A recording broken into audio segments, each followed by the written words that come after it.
একমাত্র আল্লাহ এবং আল্লাহ রাসূলের মহব্বতে এই গণজমায়েতে বিক্ষোভ মিছিল।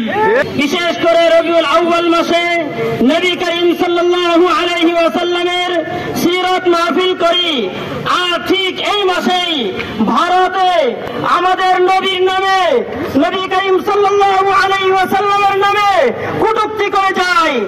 আর আমরা ইতিপূর্বে অনেক সংগ্রাম করেছি, অনেক মিছিল করেছি, বিক্ষোভ মিছিল করেছি।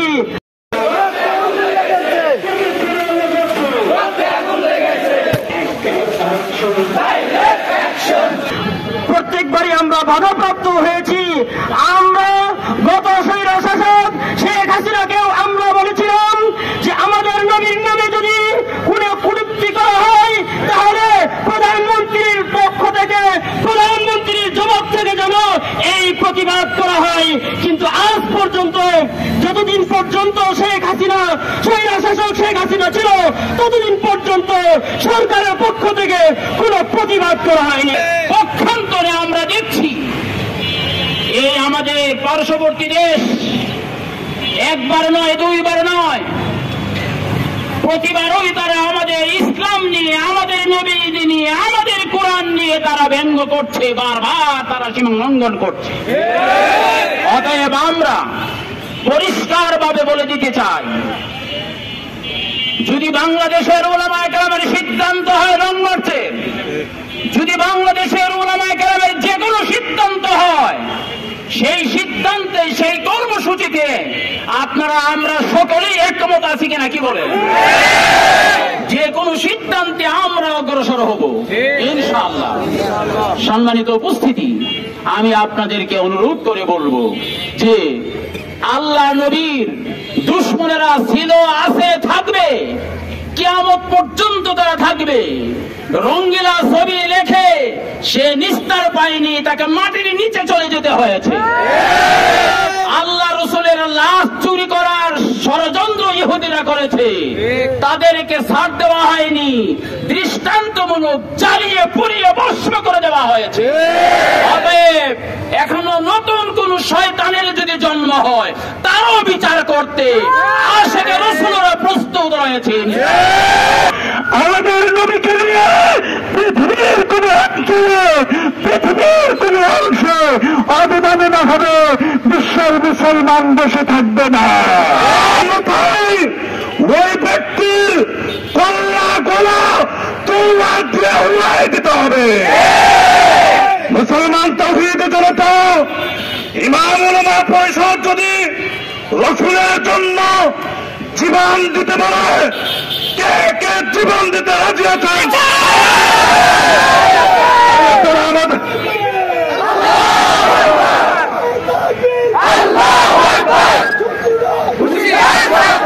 মুসলিম তাওহীদ জনতা, আমাদের বাংলাদেশের পক্ষ থেকে মন্দিরদেরকে পাহারা দেওয়ার অঙ্গীকার আমরা করেছি।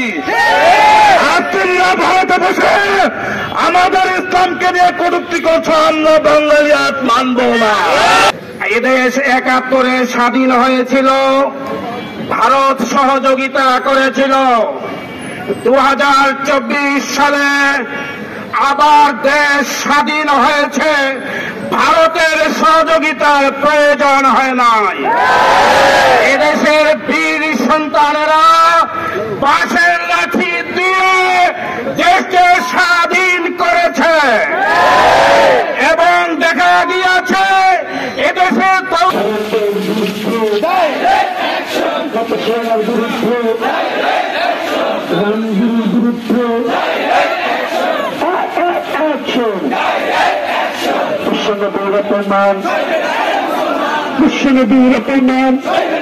জনতা, ছাত্র সমাজ ওই হিন্দু ভাইদের বাড়ি এবং মন্দির পাড়া দিয়েছে।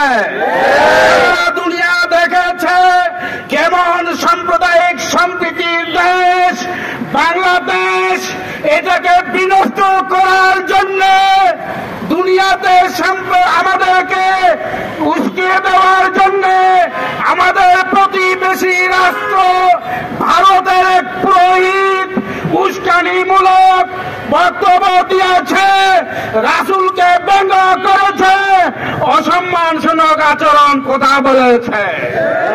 আমরা ওই পুরোহিত সহ ভারতের প্রধানমন্ত্রী মোদী শাহীকে বলতে চাই, আসুন বাংলাদেশ দেখুন, সামনে দুর্গা পূজা আছে, দুর্গা পূজার কিভাবে নিরাপত্তা দিচ্ছে বাংলাদেশের পুলিশ বাহিনী, বাংলাদেশের তাওহীদি জনতা।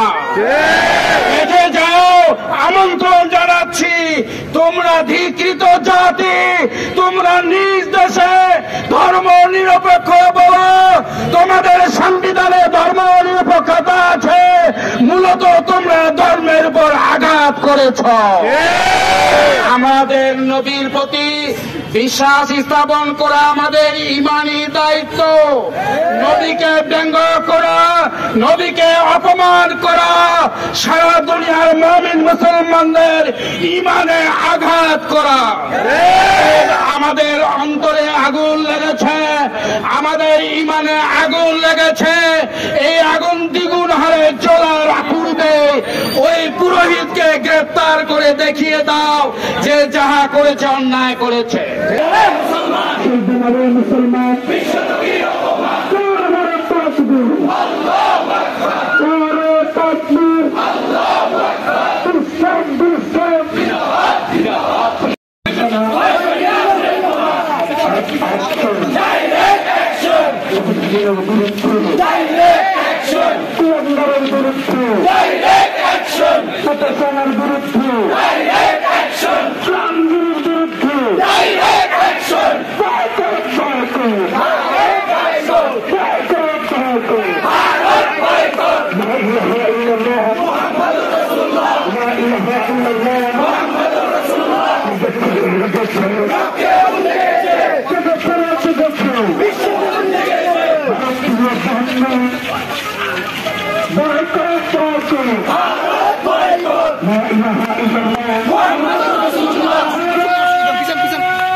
Happy